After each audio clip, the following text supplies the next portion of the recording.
Hello दोस्तों, यदि आप भी क्लास 8वीं का 10 सितंबर को विज्ञान का अर्धवार्षिक परीक्षा देने वाले हैं तो अभी के इस क्लास में क्लास 8वीं के लिए हम लोग विज्ञान का क्वेश्चन पेपर देखेंगे अर्धवार्षिक परीक्षा के लिए।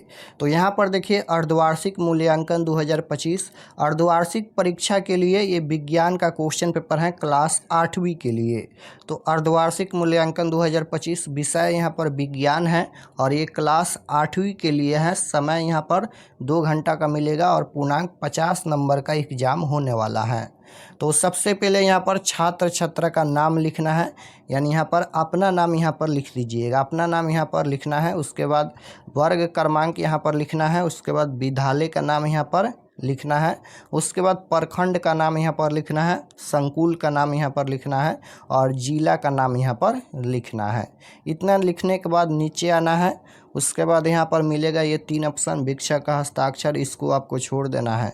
ये तीनों आपको छोड़ देना है, इसमें आपको कुछ नहीं भरना है। ध्यान दीजिएगा, ये तीनों में आपको कुछ नहीं भरना है।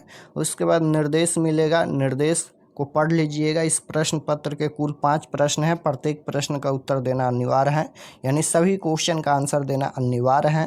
प्रत्येक प्रश्न के सामने उसके लिए निर्धारित अंक एवं निर्देश अंकित हैं। उसके बाद है कि प्रत्येक प्रश्न के ऊपर क्रमवार अधिगम प्रतिफल का कोड अंकित है। तो ये पढ़ने के बाद नीचे आएंगे तो क्वेश्चन नंबर 1 मिलेगा। यहाँ पर देखिए ये क्वेश्चन नंबर 1 बोला गया है कि खाली स्थान को भरिए। यहाँ पर खाली स्थान को भरना है और इसमें 5 क्वेश्चन है। एक क्वेश्चन 2 नंबर का है, यानी 5 क्वेश्चन का आंसर दीजिएगा तो 10 नंबर यहाँ से मिलेगा। 5 क्वेश्चन है, पाँचों का आंसर देना अनिवार्य है। जैसे पहला नंबर क्वेश्चन है, पेट्रोल का ज्वलन ताप केरोसिन के ज्वलन ताप से डॉट डॉट होता है। तो सभी क्वेश्चन में इस तरह से खाली जगह रहेगा, यानी डॉट डॉट रहेगा और इसमें आपको इसका आंसर देना है। तो जैसे क्वेश्चन नंबर 1 है कि पेट्रोल का ज्वलन ताप केरोसिन के ज्वलन ताप से डॉट डॉट होता है, तो लिख देना है डॉट डॉट में कि 290 डिग्री सेल्सियस ताप होता है। 2 नंबर है कि भूकंप की तीव्रता का मापन डॉट डॉट स्केल से किया जाता है।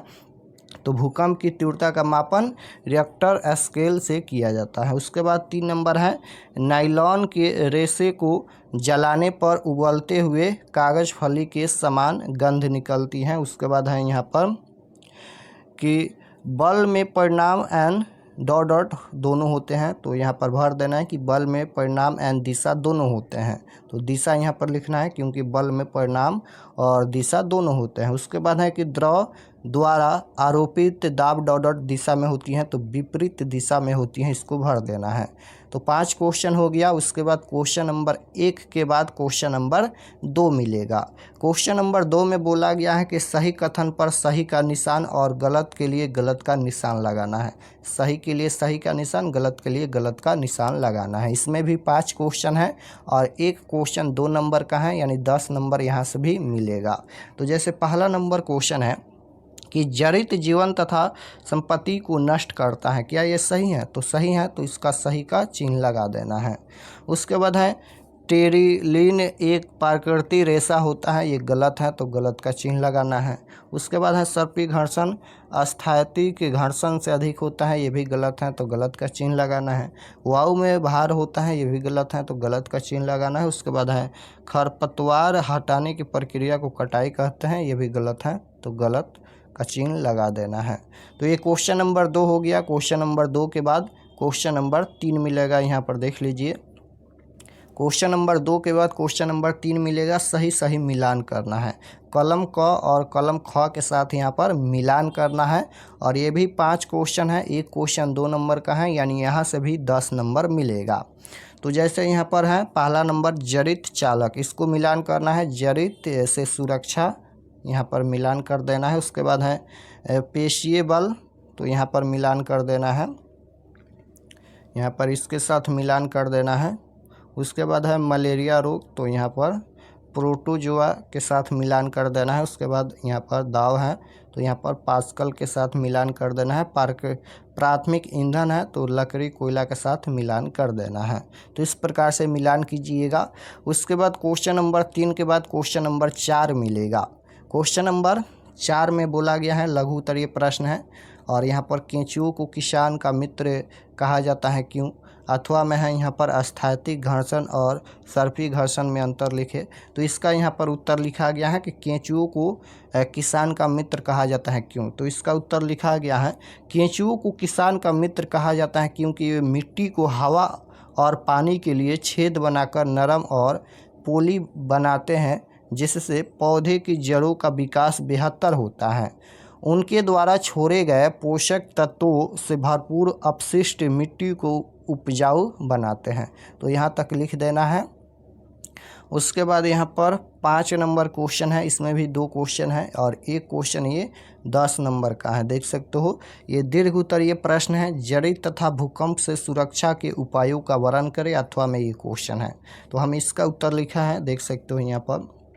जड़ित से बचने के लिए बिजली की कड़कड़ाहट के समय खुले स्थानों, ऊंची जगहों और पेड़ों या बिजली टेलीफोन के स्तंभों के पास रहने से बचें। जड़ित झंझा के समय घर के अंदर रहे और बिजली के उपकरणों से दूर रहे, जबकि भूकंप के समय ड्रॉप कवर और होल्ड गिरे ढके और पकड़े का पालन करें। उसके बाद है कि मजबूत फर्नीचर के नीचे या किसी सुरक्षित मेज के नीचे छिप जाए। तो यहाँ पर 5 का ये पहला नंबर का उत्तर लिखा गया है, देख सकते हो, लिख दीजिएगा। तो 5 क्वेश्चन पूछा जाएगा, 5 का आंसर हम बता दिए हैं। अब चलिए हम आपको बताते हैं कि आप लोग क्वेश्चन पेपर कहाँ से डाउनलोड कर सकते हैं। और अगर आप लोग चैनल पर नए होंगे तो चैनल को ज़रूर सब्सक्राइब कर लीजिएगा। तो सभी सब्जेक्ट का क्वेश्चन पेपर डाउनलोड करने के लिए गूगल पर चले आना है और आपको सर्च करना है RK एक्सपर्ट क्लासेस। इसी चैनल का नाम आपको गूगल में सर्च करना है, RK एक्सपर्ट क्लासेस। सबसे पहले गूगल पर आना है और सर्च में RK एक्सपर्ट क्लासेस सर्च करना है। तो जैसे ही गूगल पर सर्च करेंगे RK एक्सपर्ट क्लासेस, तो आपके सामने फर्स्ट पेज आएगा इस प्रकार से। पहला पेज आएगा, इस पर आपको क्लिक करना है। तो चलिए हम इस पर क्लिक करते हैं। क्लिक करने के बाद ये ओपन हो जाएगा। नीचे आएंगे तो यहाँ पर देखिए आंसर की का सेक्शन मिलेगा, ध्यान से देखिएगा। आंसर की का यहाँ पर सेक्शन मिलेगा, इस पर आपको क्लिक करना है। कहाँ पर क्लिक करना है? आंसर की पर क्लिक करना है। तो चलिए हम इस पर क्लिक करते हैं। क्लिक करने के बाद ये ओपन हो जाएगा और ओपन होने के बाद नीचे आना है। नीचे आने के बाद यहाँ पर देखिए क्लास 8वीं all subject question paper half yearly exam 2025, इस पर आपको क्लिक करना है। ये क्लास 8वीं के लिए है और इसमें सभी सब्जेक्ट मिल जाएगा, देख सकते हो। All subject question paper half yearly exam यानी अर्धवार्षिक परीक्षा 2025, इसमें सभी सब्जेक्ट का मिल जाएगा। और नीचे आएंगे तो यहाँ पर देखिए ये क्लास 7वीं के लिए है। क्लास 7वीं all subject question paper half yearly exam यानी अर्धवार्षिक परीक्षा 2025, इस पर आपको क्लिक करना है और इसमें भी सभी सब्जेक्ट मिल जाएगा। तो क्लास ये 7वीं के लिए है और ये क्लास 8वीं के लिए है। जो भी क्लास का देखना है क्लिक करके देख सकते हैं। जैसे इस पर क्लिक करेंगे ये ओपन हो जाएगा। नीचे आएंगे तो ये सभी परीक्षा से संबंधित जानकारी लिखा गया है, पढ़ लीजिएगा। और व्हाट्सअप चैनल ज़रूर ज्वाइन कर लीजिएगा। ज्वाइन पर क्लिक करके व्हाट्सअप चैनल ओपन होगा और यहाँ पर आप लोग फॉलो कर लीजिएगा। नीचे आएंगे तो परीक्षा से संबंधित ये जानकारी लिखा गया है, आप लोग पढ़ लीजिएगा। और नीचे आएंगे तो यहाँ पर देखिए क्लास 7वीं हाफ ईयरली एग्जाम यानी अर्धवार्षिक परीक्षा 2025 all subject question paper download, यहाँ पर देखिए सभी सब्जेक्ट का डाउनलोड लिंक है। इस पर क्लिक करके आप लोग सभी सब्जेक्ट का क्वेश्चन पेपर डाउनलोड कर सकते हैं। देख सकते हो सभी सब्जेक्ट का दिया गया है। क्लास 7वीं और क्लास 8वीं दोनों का यहाँ पर दिया गया है। जो भी क्लास का देखना है क्लिक करके आप लोग देख सकते हैं। तो यहाँ से आकर आप लोग क्वेश्चन पेपर डाउनलोड कर सकते हैं।